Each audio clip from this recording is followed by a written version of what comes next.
पिछोकड़, past, बीत्या होया समय कि इंसान अपने बीते हुए समय नूं बदल नहीं सकता। कि ये भोग जूनी है जिस दी उदाहरण दिती जाती है कि जो बीज है उही वृक्ष पैदा होवेगा। जिस तरह उदाहरण है भी किकर दे बीज विचों किकर ही पैदा होवेगी ते अंब दी गुटकी विचों, अंब दी गुठली विचों, गिटक विचों अंब ही पैदा होवेगा। कुत्ते दी कुखों कुत्ता ही पैदा होवेगा, सप दे अंडे विचों सप ही निकलेगा। मनदे हाँ कि इंसान दी कोख विचों इंसान ही पैदा होवेगा, पर इंसान दी कोख विचों कर्म तां नहीं पैदा हो सकते। कर्म तां उस दे नाल आए हन, कर्मां दा बन्निया ही वो इंसान इस संसार विच आया है, क्योंकि एक कर्म जून है। कि वो अपने बुरे कर्मां नूं, पिछोकड़ नूं, अपने बुरे विचारां नूं, अपने पाप भरी दुनिया नूं, अपनी गुनाह भरी दुनिया नूं अज की बदल नहीं सकता। जे नामुमकिन है कि नहीं बदला जा सकता तो फिर इसनूं भोग जुन्नी क्यों भी कहा जाता? फिर तो भोग जुन्नी कह दिए, कर्म जुन्नी क्यों है?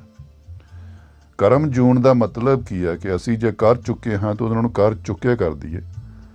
अज असी समझ के बुझ के अकल नाल मत नाल गुरु की सिक्ख्या ते चल के असी अपना इतिहास, अपना वो पास्ट, अपना वो पिछोकड़ बदल सकते हैं। पर संसार इसनूं अध्यात्मक विच जाके कदी नहीं अपनाउंदा, जिस दियां मैं एक दो अर्ज तुहाडे अगे करांगा। जिस तरह असी किसी अध्यापक नूं मिलदे हां जीवन में, सानूं अध्यापक बड़ा अच्छा लगता है, उहदी डिस्कशन, उहदी सिक्ख्या सानूं बड़ी अच्छी लगती है कि बहुत अच्छे तरीके नाल ढंग नाल समझाउंदे हन। असी प्रेजेंट उन्हां नूं एक्सेप्ट करते हैं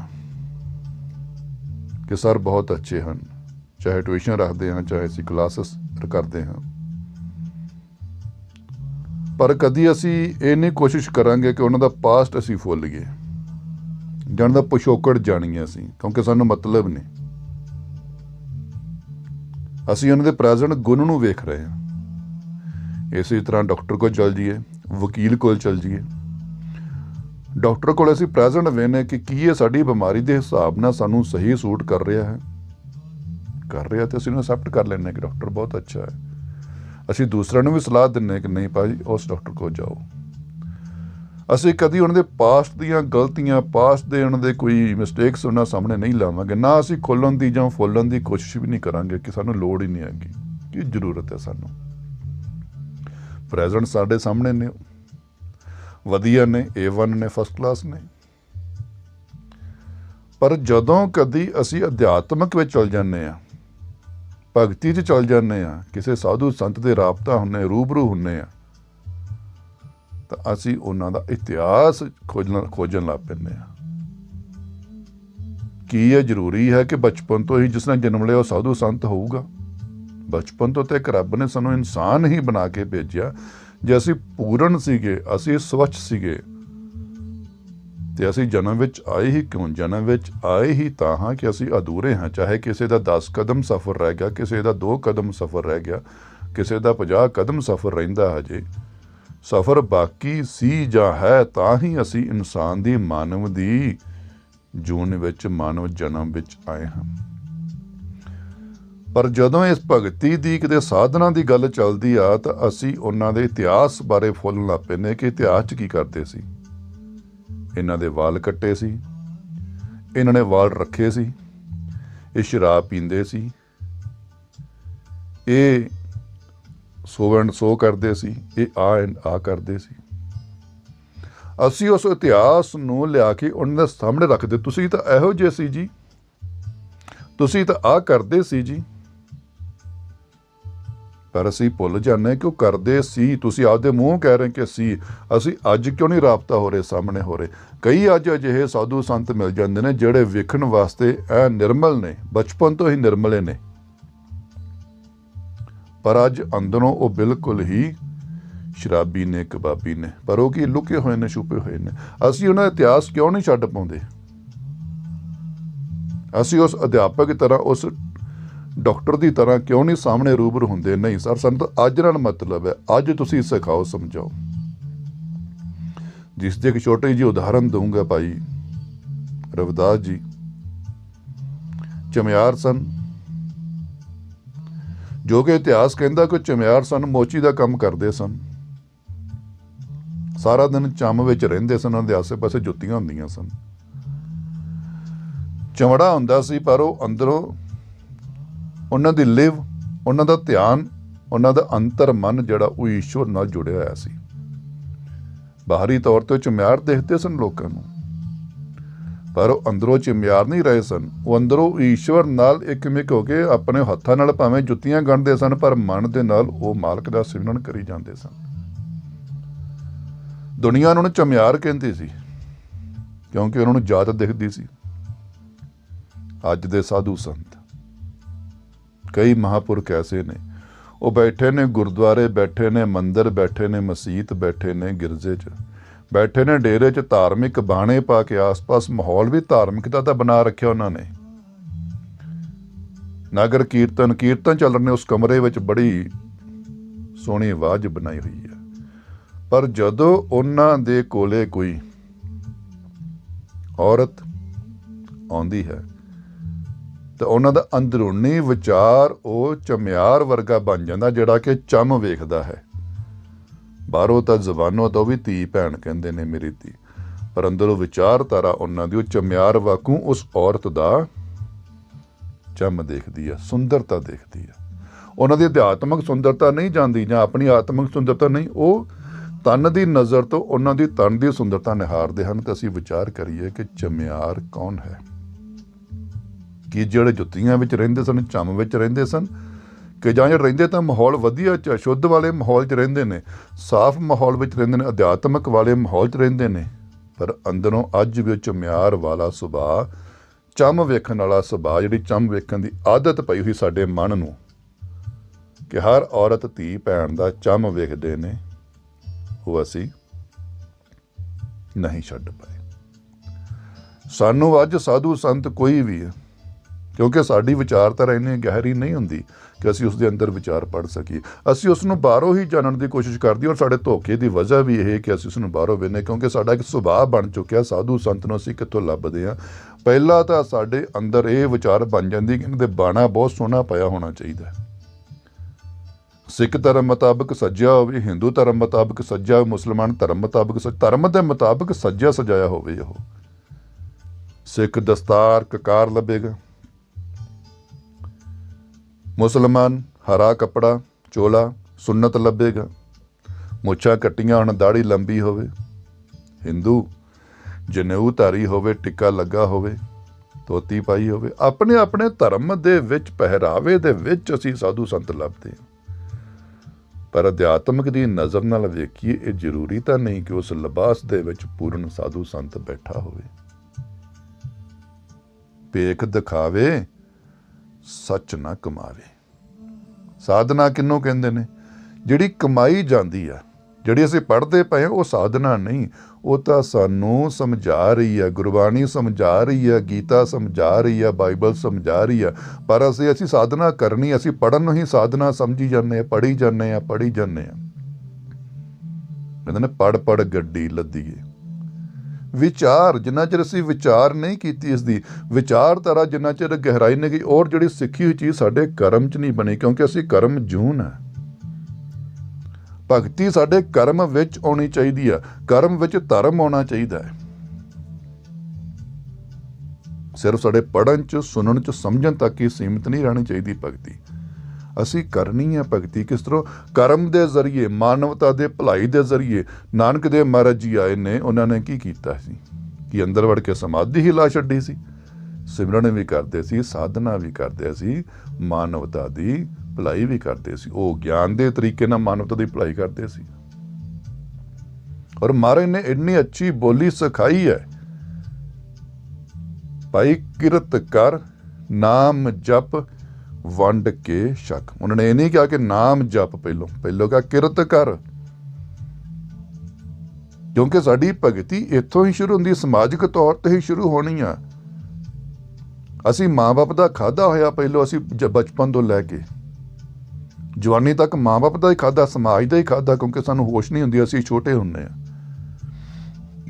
ਹੁਣ ਕਿਰਤ ਕਰਕੇ ਉਹ ਵਾਪਸ ਕਰਨ ਦਾ ਮੌਕਾ ਹੈ। ਕਿਰਤ ਕਰ, ਕਮਾਈ ਕਰ, ਫਿਰ ਕਹਿੰਦੇ ਨਾਮ ਜਪ। ਨਾਮ ਜਪ, ਉਸ ਈਸ਼ਵਰ ਦੀ ਉਸਤਤੀ ਕਰ, ਉਸ ਈਸ਼ਵਰ ਦਾ ਧਿਆਨ ਕਰ, ਤਾਂ ਜੋ ਤੈਨੂੰ ਤੀਜਾ ਗੁਣ ਕਿਹੜਾ ਆਵੇ? ਕਿਰਤ ਕਰੇਗਾ, ਨਾਮ ਜਪੇਗਾ, ਤੇਰੇ ਅੰਦਰ ਠੰਡਕ ਆਵੇਗੀ, ਤੇਰੇ ਅੰਦਰ ਸਬਰ ਆਵੇਗਾ, ਤੇਰੇ ਅੰਦਰ ਸੰਤੋਖ ਆਵੇਗਾ, ਤੈਨੂੰ ਵੰਡ ਕੇ ਛਕਣ ਦੀ ਮਤ ਅਕਲ ਆਵੇਗੀ। ਕਿਉਂਕਿ ਜੇ ਕਿਰਤ ਕਰਕੇ ਤੂੰ ਨਾਮ ਜਪਣਾ ਛੱਡ ਦੇਵੇਂ, ਕਿਰਤ ਕਰਕੇ ਤੈਨੂੰ ਵੰਡ ਕੇ ਛਕਣ ਦੀ ਤਾਕਤ, ਸ਼ਕਤੀ ਜਾਂ ਮਤ ਤੇਰੇ ਅੰਦਰ ਨਹੀਂ ਆਣੀ, ਕਿਉਂਕਿ ਈਸ਼ਵਰੀ ਸ਼ਕਤੀ ਹੈ। ਈਸ਼ਵਰ ਦੀ ਉਸਤਤ ਤੋਂ ਬਿਨਾਂ ਇਹ ਸ਼ਕਤੀ ਨਹੀਂ ਆਣੀ, ਇਹ ਗੁਣ ਨਹੀਂ ਆਣਾ ਸਾਡੇ ਅੰਦਰ। ਕਿਰਤ ਵੀ ਅਸੀਂ ਕਿਸ ਤਰ੍ਹਾਂ ਕਰਦੇ? ਕਿਰਤ ਦਾ ਆਧਾਰ ਸਾਡੇ ਮਾਂ-ਬਾਪ ਬਣਦੇ ਨੇ। ਜਿਹੋ ਜਿਹੀ ਮਾਂ-ਬਾਪ ਦੀ ਕਮਾਈ ਹੁੰਦੀ, ਉਹੋ ਜਿਹੀ ਸਾਡੀ ਆਧਾਰ ਬਣ ਜਾਂਦਾ। ਜੇ ਉਹਨਾਂ ਦੀ ਬੁਰੀ ਕਮਾਈ, ਅਸੀਂ ਵੀ ਉਸੇ 'ਚ ਹੀ ਲੱਗ ਜਾਂਦੇ। ਕਿਰਤ ਕਰਨੀ ਸਿਖਾਈ ਹੈ, ਪਰ ਅੱਜ ਦੇ ਸਮੇਂ 'ਚ ਵੇਖੀਏ ਅਸੀਂ, ਜੇ ਕੋਈ ਸਾਧੂ ਸੰਤ ਇਸ ਲਾਈਨ ਤੇ ਚੱਲਦਾ ਪਿਆ ਭਾਈ, ਉਹ ਕਿਰਤ ਕਰਦਾ ਆਪਣੀ ਰੋਜ਼ਮਰਰਾ ਜ਼ਿੰਦਗੀ ਦੀ, ਚਾਹੇ ਦਿਹਾੜੀ ਲਾਉਂਦਾ, ਚਾਹੇ ਕੋਈ ਮਿਸਤਰੀ ਆ, ਚਾਹੇ ਕੋਈ ਨੌਕਰੀ ਕਰਦਾ,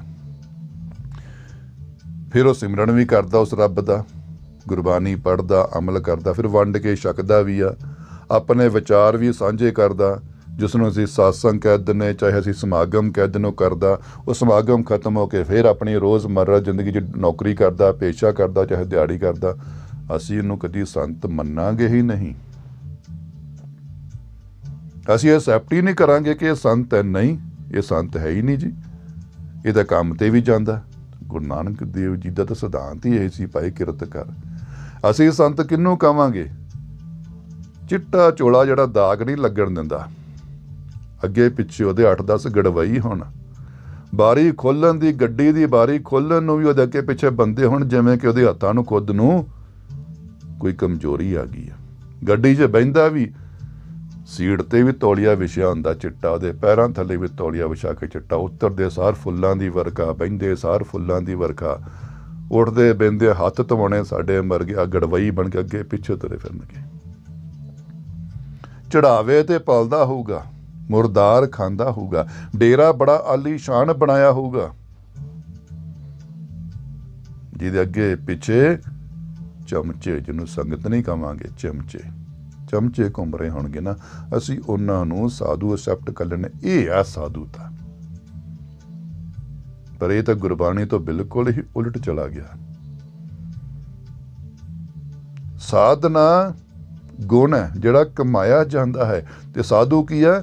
ਸਾਧਨਾ ਦਾ ਫਲ। ਸਾਧਨਾ ਕਰਕੇ ਸਾਧੂ ਬਣਿਆ ਜਾਣਾ ਹੈ। ਸਾਧੂ ਬਣ ਕੇ ਤਾਂ ਸਾਧਨਾ ਨਹੀਂ ਹੋਣੀ। ਡਾਕਟਰ ਬਣ ਕੇ ਥੋੜ੍ਹੀ ਅਸੀਂ ਡਾਕਟਰੀ ਕਰਨੀ, ਡਾਕਟਰੀ ਕਰਕੇ ਅਸੀਂ ਡਾਕਟਰ ਬਣਾਂਗੇ। ਅਸੀਂ ਸਾਧਨਾ ਦਾ ਰਾਹ ਨਹੀਂ ਫੜਦੇ, ਅਸੀਂ ਗੁਰਬਾਣੀ ਦਾ ਰਾਹ ਨਹੀਂ ਫੜਨਾ, ਅਸੀਂ ਪ੍ਰਚਾਰਕ ਪਹਿਲੋਂ ਬਣਨਾ ਹੈ।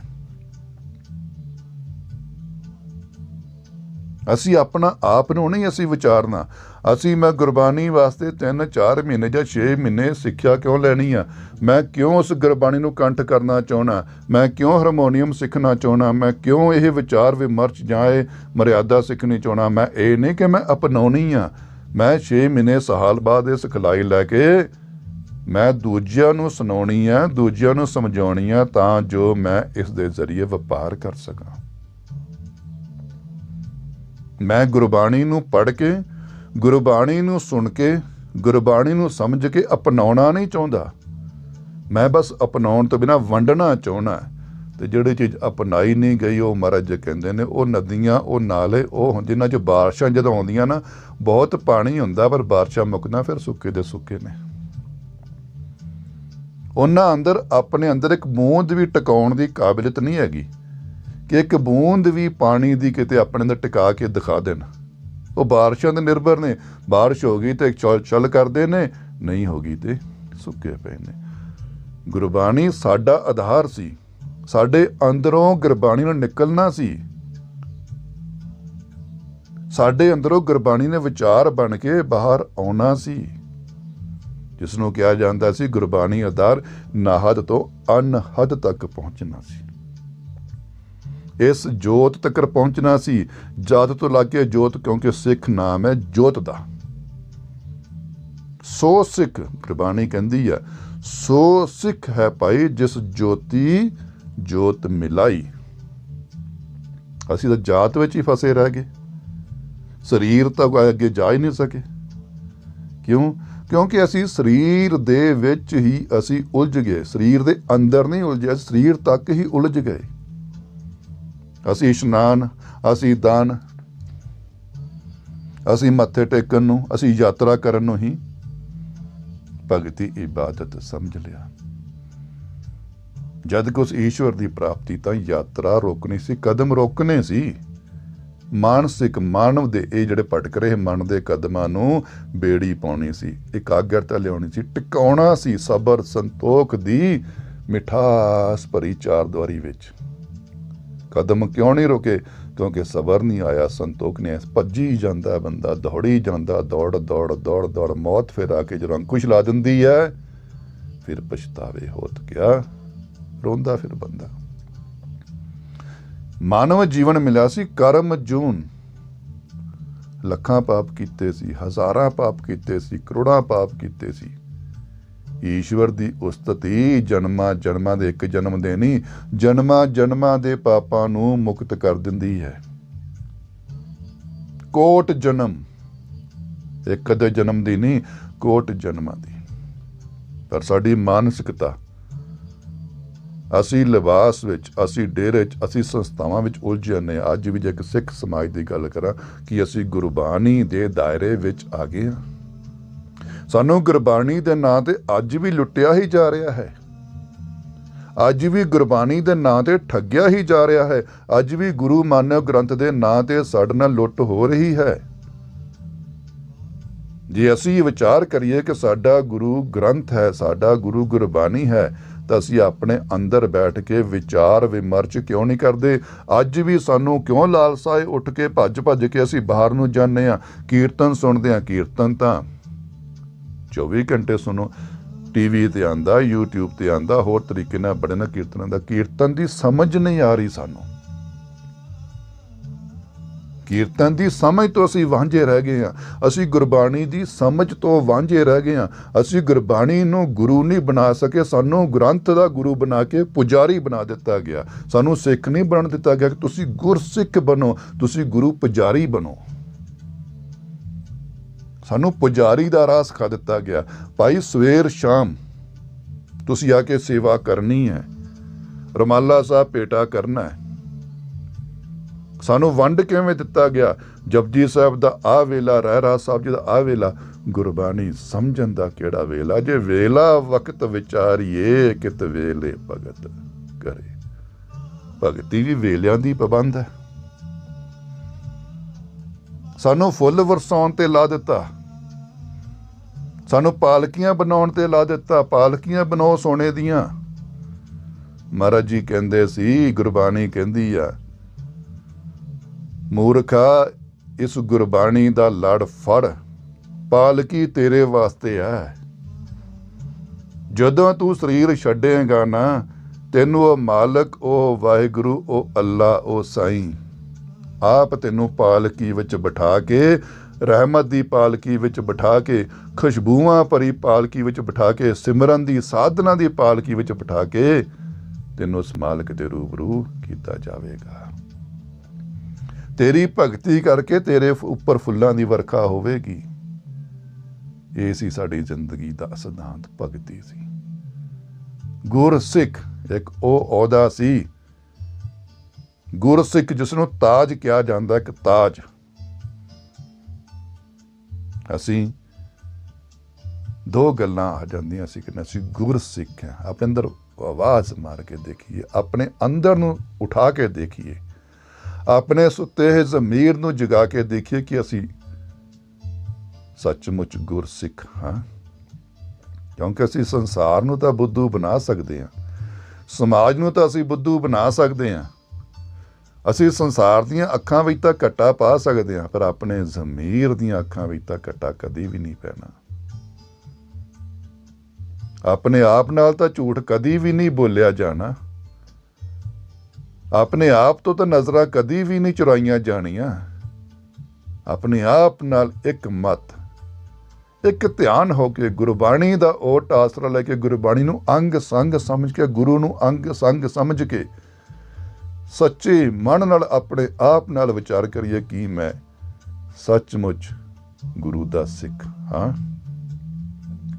ਜੋ ਮੈਨੂੰ ਗੁਰਬਾਣੀ ਕਹਿੰਦੀ ਹੈ, ਜੋ ਮੈਨੂੰ ਗੁਰੂ ਕਹਿੰਦਾ ਹੈ, ਜੋ ਮੈਨੂੰ ਗੁਰੂ ਸਿਖਾਉਂਦਾ ਹੈ, ਜੋ ਮੈਨੂੰ ਗੁਰੂ ਸਮਝਾਉਂਦਾ ਹੈ, ਉਹ ਮੇਰੀ ਸਮਝ ਵਿੱਚ ਹੈ, ਉਹ ਮੇਰੀ ਜ਼ਿੰਦਗੀ ਵਿੱਚ ਹੈ, ਉਹ ਹਰ ਪਲ ਮੇਰੇ ਨਾਲ ਹੈ, ਮੇਰੇ ਕਿਰਦਾਰ ਵਿੱਚ ਹੈ, ਮੇਰੇ ਵਿਚਾਰ ਵਿੱਚ ਹੈ, ਮੇਰੇ ਹਰ ਕਰਮ ਵਿੱਚ ਹੈ। ਮੈਂ 24 ਘੰਟੇ ਨਿਤਨੇਮ ਕਰਦਾ ਹਾਂ। ਮੈਂ ਸਵੇਰੇ 5 ਬਾਣੀਆਂ ਪੜ੍ਹ ਕੇ ਜਾਂ ਸ਼ਾਮ ਨੂੰ ਪਾਠ ਕਰਕੇ ਨਿਤਨੇਮ ਨਹੀਂ ਸਮਝਦਾ।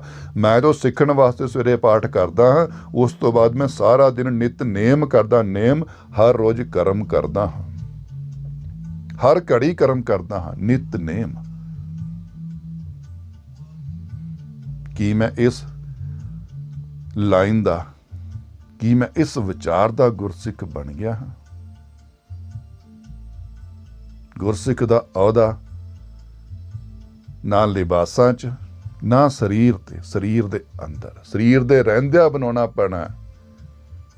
ਸਰੀਰ ਤੋਂ ਬਾਅਦ ਨਹੀਂ, ਸਰੀਰ ਦੇ ਰਹਿੰਦਿਆਂ। ਮਾਲਕ ਨੇ ਮੌਕਾ ਬਖਸ਼ਿਆ ਸਾਨੂੰ ਗੁਰਸਿੱਖ ਬਣਨ ਦਾ। ਗੁਰਸਿੱਖ ਨੂੰ ਧਰਮ ਨਾਲ ਨਾ ਜੋੜੀਏ, ਗੁਰੂ ਨਾਨਕ ਦੀ ਫੁਲਵਾੜੀ ਨੂੰ ਧਰਮ ਨਾਲ ਨਾ ਜੋੜੀਏ, ਇਸ ਗੁਰਬਾਣੀ ਨੂੰ ਧਰਮ ਨਾਲ ਨਾ ਜੋੜੀਏ। ਸਿੱਖ ਦੀ ਜਾਤ ਕੋਈ ਨਹੀਂ। ਅੱਗੇ ਲੇਖਾ ਪੁੱਛਿਆ ਜਾਣਾ, ਅੱਗੇ ਜਾਤਾਂ ਨਹੀਂ ਪੁੱਛੀਆਂ ਜਾਣੀਆਂ। ਅੱਗੇ ਜਾਤ ਨਾ ਜ਼ੋਰ ਹੈ, ਨਾ ਅੱਗੇ ਜਾਤ ਚੱਲਣੀ ਹੈ, ਨਾ ਅੱਗੇ ਜ਼ੋਰ ਚੱਲਣਾ ਹੈ। ਉੱਥੇ ਅਧਿਆਤਮਕ ਕਮਾਈ ਚੱਲਣੀ ਹੈ, ਅੰਦਰ ਦੀ ਗੁਰਸਿੱਖੀ ਚੱਲਣੀ ਹੈ, ਰੂਹਾਨੀਅਤ ਵਾਲੀ ਗੁਰਸਿੱਖੀ ਚੱਲਣੀ ਹੈ, ਜਿਹਦੇ ਵਿੱਚ ਗੁਰਬਾਣੀ ਗਿਆਨ, ਗੁਰਬਾਣੀ ਜੋਤ, ਰੌਸ਼ਨੀ, ਉਜਾਲਾ, ਜਿਸ ਨੂੰ ਕਿ ਅਸੀਂ ਬੰਦ ਅੱਖਾਂ ਨਾਲ ਵੀ ਜਿਸ ਦਾ ਆਨੰਦ ਲੈ ਸਕੀਏ।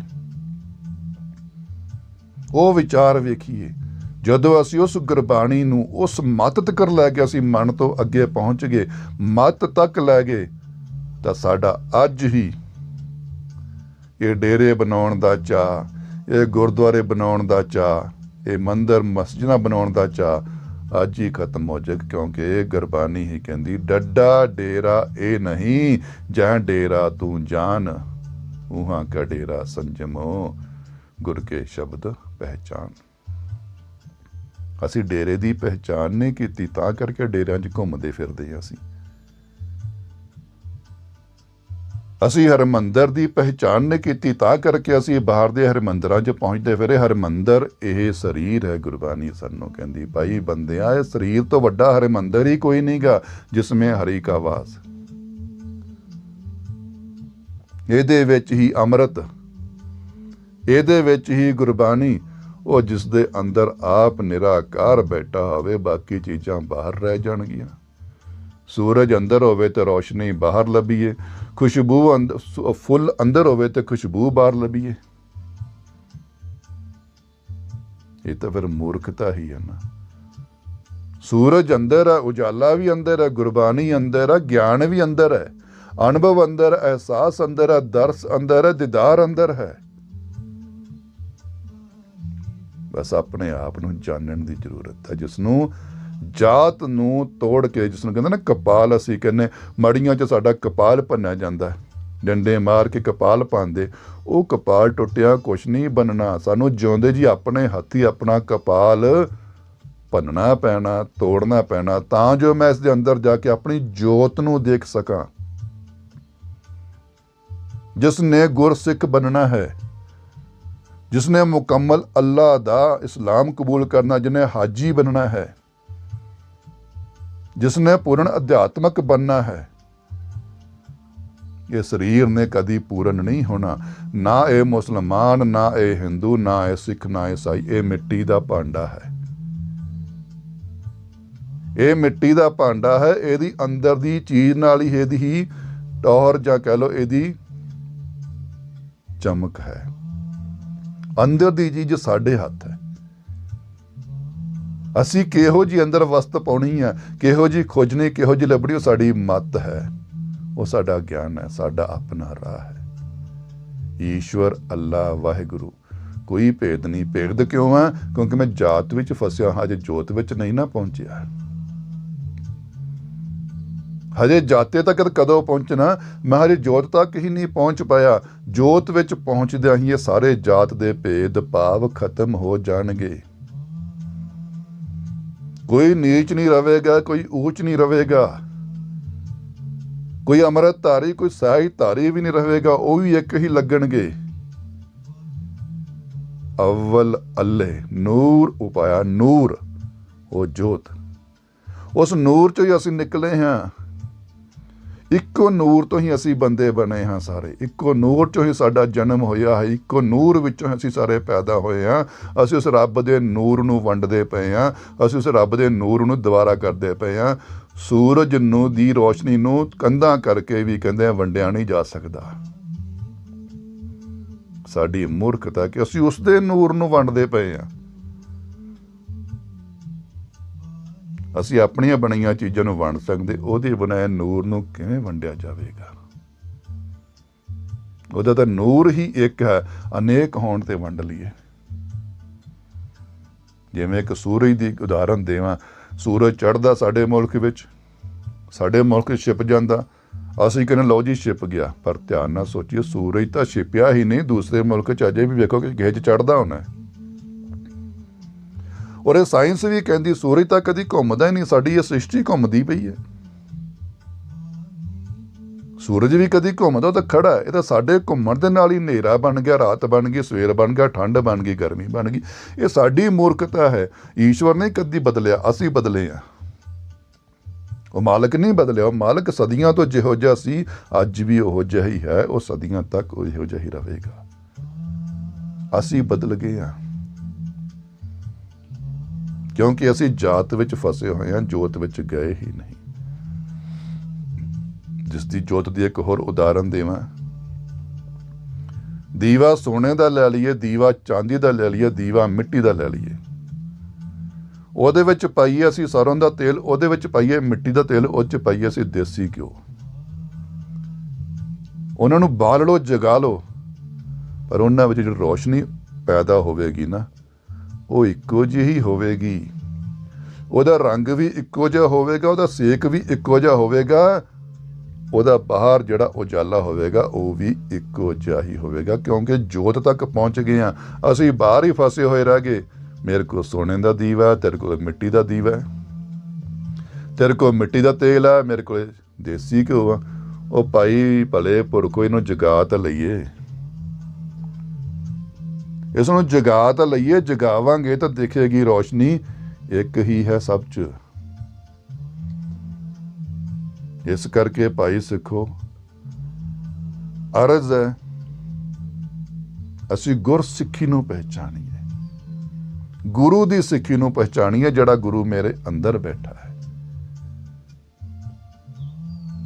ਗੁਰੂ ਅੰਦਰ ਹੈ, ਬਾਹਰੋਂ ਅਸੀਂ ਖੋਜਣ ਡਏ। ਬਾਹਰੋਂ ਤਾਂ ਜ਼ਰੀਆ ਗੁਰਬਾਣੀ ਰਾਹ ਦਿੰਦੀ, ਅੰਦਰ ਵਾਲੇ ਗੁਰੂ ਤੱਕ ਪਹੁੰਚ, ਧੁਰ ਵਾਲੀ ਗੁਰਬਾਣੀ ਤੱਕ ਪਹੁੰਚ, ਜਿਹੜੀ ਤੇਰੇ ਅੰਦਰ ਵੱਜ ਰਹੀ ਹੈ ਅਨਹਦ ਦੇ ਰੂਪ ਵਿੱਚ। ਇਹ ਨਾਹਦ ਰੂਪ ਆ ਤੇਰੇ ਅੰਦਰ, ਅਨਹਦ ਰੂਪ ਵਿੱਚ ਵੱਜ ਰਹੀ ਹੈ ਗੁਰਬਾਣੀ। ਉਹਨੂੰ ਸੁਣਨ ਦੀ ਕੋਸ਼ਿਸ਼ ਕਰ, ਉਸ ਗਹਿਰਾਈ ਤੱਕ ਜਾ, ਉਸ ਡੂੰਘਾਈ ਤੱਕ ਜਾ। ਇਸ ਕਰਕੇ ਇਹ ਬੇਨਤੀ ਅਰਜ਼ ਹੈ, ਉਹੀ ਪਹਿਲੀ ਵਾਲੀ ਗੱਲ ਤੇ ਕਹਾਂਗਾ ਕਿ ਅਸੀਂ ਪਿਛੋਕੜ ਨੂੰ ਛੱਡ ਕੇ ਅੱਜ ਵੀ ਅਸੀਂ ਮਿਲੀਏ ਕਿਸੇ ਨੂੰ। ਕਿਉਂਕਿ ਉਸ ਈਸ਼ਵਰ ਦਾ ਅਗਰ ਸਮਾਂ ਕਹੀਏ ਕਿ ਈਸ਼ਵਰ ਦਾ ਸਮਾਂ ਕੀ ਹੈ। ਜਿਸ ਤਰ੍ਹਾਂ ਧਿਆਨ ਦੀ ਗੱਲ ਕਰੀਏ, ਧਿਆਨ ਅਸੀਂ ਜੋ ਧਿਆਨ ਤੇ ਬੈਠਦੇ, ਚਾਹੇ ਗੁਰਬਾਣੀ ਪੜ੍ਹਦੇ, ਚਾਹੇ ਸਿਮਰਨ ਕਰਦੇ ਹਾਂ, ਚਾਹੇ ਅਸੀਂ ਗੀਤਾ ਪੜ੍ਹਦੇ, ਨਮਾਜ਼ ਕਰਦੇ ਹਾਂ, ਅਸੀਂ ਘਰ ਤਾਂ ਪ੍ਰਯਾਸਣ ਵਿੱਚ ਰਹੇ ਹਾਂ, ਪਰ ਸਾਡੇ ਦਿਮਾਗ ਦੀ ਜਿਹੜੀ ਯਾਤਰਾ ਹਮੇਸ਼ਾ ਦੋ ਤਰਫਾ ਹੋ ਜਾਂਦੀ ਹੈ। ਜਾਂ ਇਤਿਹਾਸ ਵੱਲ ਭੱਜ ਜਾਂਦਾ, ਜਾਂ ਉਹ ਫਿਊਚਰ ਵੱਲ ਭੱਜ ਜਾਂਦਾ, ਆਉਣ ਵਾਲੇ ਸਮੇਂ ਵਿੱਚ ਭੱਜ ਜਾਂਦਾ ਹੈ। ਜਾਂ ਤਾਂ ਕੀਤੀ ਦੀਆਂ ਸੋਚੀ ਜਾਊਗਾ, ਇੱਦੋਂ ਮੈਂ ਗਲਤੀ ਕਰ ਲਈ ਸੀ, ਨਾ ਕਰਦਾ ਇਸ ਤਰ੍ਹਾਂ ਹੋ ਜਾਂਦਾ, ਸੋ ਜਾਂ ਸੋਚੀ ਜਾਊ ਨਹੀਂ ਕੱਲ੍ਹ ਨੂੰ ਇਸ ਤਰ੍ਹਾਂ ਕਰ ਦੂੰਗਾ, ਇਸ ਤਰ੍ਹਾਂ ਕਰ ਦੂੰਗਾ। ਪ੍ਰੈਜ਼ੈਂਟ ਵਿੱਚ ਵਰਤਮਾਨ 'ਚ ਟਿਕਦਾ ਹੀ ਨਹੀਂ। ਵਰਤਮਾਨ, ਇਹੀ ਸਾਡੀ ਕਮੀ ਹੈ। ਅਸੀਂ ਗੁਰਬਾਣੀ ਤਾਂ ਪੜ੍ਹਦੇ ਹਾਂ ਪਰ ਆਪ ਵਰਤਮਾਨ 'ਚ ਰਹਿੰਦੇ ਨਹੀਂ। ਸਿਮਰਨ ਕਰਦੇ ਹਾਂ ਪਰ ਆਪ ਅਸੀਂ ਵਰਤਮਾਨ 'ਚ ਰਹਿੰਦੇ ਨਹੀਂ। ਯਾਤਰਾ ਕਰਦੇ ਅਸੀਂ ਆਪ ਵਰਤਮਾਨ 'ਚ ਰਹਿੰਦੇ ਨਹੀਂ। ਗੁਰਦੁਆਰਾ ਸਾਹਿਬ ਜਾਂਦੇ, ਮੰਦਿਰ ਜਾਂਦੇ, ਮਸਜਿਦ ਜਾਂਦੇ, ਗਿਰਜੇ ਨੇ, ਵਰਤਮਾਨ 'ਚ ਰਹਿੰਦੇ ਹੀ ਨਹੀਂ। ਵਰਤਮਾਨ ਨੂੰ ਜਾਣੀਏ। ਉਸ ਈਸ਼ਵਰ ਦਾ ਵਾਸ ਵਰਤਮਾਨ ਵਿੱਚ ਹੀ ਹੈ। ਨਾ ਬੀਤ ਚੁੱਕਾ ਸਮਾਂ ਹੁਣ ਸਾਡੇ ਹੱਥ ਹੈ, ਨਾ ਆਉਣ ਵਾਲਾ ਸਮਾਂ ਸਾਡੇ ਹੱਥ ਹੈ, ਮਾਲਕ ਜਾਣੇ। ਵਰਤਮਾਨ ਤਾਂ ਸਾਡੇ ਹੱਥ ਹੈ, ਉਸ ਨੂੰ ਅਸੀਂ ਕਿਉਂ ਗਵਾਈ ਜਾਂਦੇ ਹਾਂ। ਇਸ ਕਰਕੇ ਵਰਤਮਾਨ ਨੂੰ ਜਾਣੀਏ, ਆਪਣੇ ਆਪ ਨੂੰ ਪਹਿਚਾਣੀਏ। ਇਹ ਜੋ ਧਰਮ ਮਜ਼ਹਬ ਦੀਆਂ ਅਸੀਂ ਕੰਧਾਂ ਬਣਾ ਕੇ ਬੈਠੇ ਹਾਂ, ਜਿੰਨਾ ਚਿਰ ਇਹ ਨਾ ਗਿਰਾਈਆਂ ਅਸੀਂ ਉਸ ਮਾਲਕ ਨੂੰ ਨਹੀਂ ਜਾਣ ਪਾਵਾਂਗੇ। ਉਸ ਈਸ਼ਵਰ ਨੂੰ ਅਸੀਂ ਨਹੀਂ ਜਾਣ ਪਾਵਾਂਗੇ, ਕਿਉਂਕਿ ਉਹਨੇ ਸਾਨੂੰ ਇਨਸਾਨ ਬਣਾ ਕੇ ਸੰਸਾਰ 'ਚ ਭੇਜਿਆ ਸੀ। ਹਿੰਦੂ, ਮੁਸਲਿਮ, ਸਿੱਖ, ਈਸਾਈ ਬਣਾ ਕੇ ਨਹੀਂ ਭੇਜਿਆ ਸੀ। ਤੇ ਉਹ ਇਹੀ ਕਹਿੰਦਾ, ਬੰਦਿਆ ਜੋ ਮੈਂ ਤੈਨੂੰ ਬਣਾਇਆ ਸੀ ਨਾ, ਮੈਨੂੰ ਉਹ ਰੂਪ ਵਿਖਾ ਦੇ। ਤੂੰ ਪਾਪੀ ਹੈ, ਤੂੰ ਪੁੰਨੀ ਹੈ, ਤੂੰ ਭਗਤ ਹੈ, ਤੂੰ ਸਾਧੂ ਹੈ, ਤੂੰ ਸੰਤ ਹੈ, ਬਾਅਦ ਵਿੱਚ ਮੈਂ ਪੁੱਛਾਂਗਾ। ਪਹਿਲਾਂ ਮੈਨੂੰ ਉਹ ਰੂਪ ਦਿਖਾ ਜਿਹੜਾ ਕਿ ਮੈਂ ਤੈਨੂੰ ਦਿੱਤਾ ਸੀ। ਮਾਂ ਦੀ ਕੋਖ ਚੋਂ ਬਾਹਰ ਆਉਂਦਿਆਂ ਜਿਹੜਾ ਮੇਰਾ ਰੂਪ ਸੀ ਨਾ, ਉਹ ਪਹਿਚਾਨ। ਕਹਿੰਦੇ ਬੰਦੇ ਆਪਣਾ ਰੂਪ। ਤੇ ਅਸੀਂ ਤਾਂ ਦੁਬਾਰਾ ਹੀ ਇੰਨੀਆਂ ਉੱਚੀਆਂ ਕਰ ਲਿਆ ਕਿ ਅਸੀਂ ਹੁਣ ਆਪਣੀ ਆਵਾਜ਼ ਨੂੰ ਅਣਸੁਣਿਆ ਕਰੀ ਬੈਠੇ ਹਾਂ। ਏਕਤਾ, ਇੱਕ ਓੰਕਾਰ ਨੂੰ ਲੱਭੀਏ। ਗੁਰਬਾਣੀ ਦੀ ਸ਼ੁਰੂਆਤ ਸਤਨਾਮ ਕਰਤਾ ਪੁਰਖ ਤਾਂ ਫਿਰ ਬਾਅਦ ਪਹਿਲੋਂ ਇੱਕ ਓੰਕਾਰ। ਤੇ ਜਦੋਂ ਹੈਗਾ ਹੀ ਇੱਕ ਹੈ, ਅਸੀਂ ਇੱਕ ਅਨੇਕ ਹਾਂ। ਸੱਤ ਨੂੰ ਪਹਿਚਾਣੀਏ, ਸੱਤ ਨੂੰ ਗਾਉਂਦੇ ਨਾ ਰਹੀਏ। ਇਹ ਨਾ ਹੋਵੇ ਕਿ ਪੜ ਪੜ ਗੱਡੀ ਲੱਦੀਏ, ਉਹੀ ਸਾਡੇ ਨਾਲ ਹੋ ਜੇ। ਪੜ੍ਹੀਏ ਜੇ ਤਿਆਰ ਜਾ, ਪੜ੍ਹੀਏ ਫਿਰ ਸੁਣੀਏ, ਸੁਣੀਏ ਫਿਰ ਸਮਝੀਏ, ਸਮਝੀਏ ਫਿਰ ਉਸਨੂੰ ਜੀਵਨ ਵਿੱਚ ਅਮਲ ਵਿੱਚ ਲਿਆਈਏ, ਕਰਮ ਵਿੱਚ ਲਿਆਈਏ। ਭਗਤੀ ਸਾਡੇ ਕਰਮ ਵਿੱਚ ਆਉਣੀ ਜ਼ਰੂਰੀ ਹੈ। ਇੰਨਾ ਕਹਿੰਦਾ ਹੋਇਆ ਫਤਿਹ ਬੁਲਾਵਾਂਗਾ। ਕੋਈ ਭੁੱਲ ਚੁੱਕ ਹੋ ਗਈ ਹੋਵੇ ਤਾਂ ਮਾਫ਼ ਕਰਨਾ। ਵਾਹਿਗੁਰੂ ਜੀ ਕਾ ਖਾਲਸਾ, ਵਾਹਿਗੁਰੂ ਜੀ ਕੀ ਫਤਿਹ।